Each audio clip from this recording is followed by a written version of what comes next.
গ্রামে অনেক ব্যবসায়ী আছে, তবে তারা ইনকাম ট্যাক্স দেয় না। তাদের বিষয়ে এনবিআর অ্যাকশনে যাবে বলে জানিয়েছেন অর্থ উপদেষ্টা সালেউদ্দিন আহমেদ।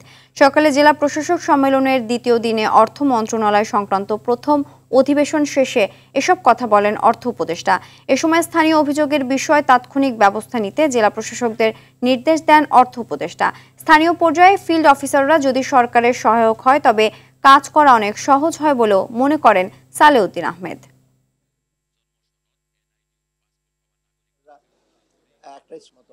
অনেক চরাঞ্চলগুলো আছে, গ্রাম অঞ্চলে বা থানায় অনেক ব্যবসায়ী আছে, প্রচুর আয় করে, কিন্তু তারা ট্যাক্স বা ভ্যাট দেয় না। এটা আমাদের জন্য একটা কনসার্নের ব্যাপার।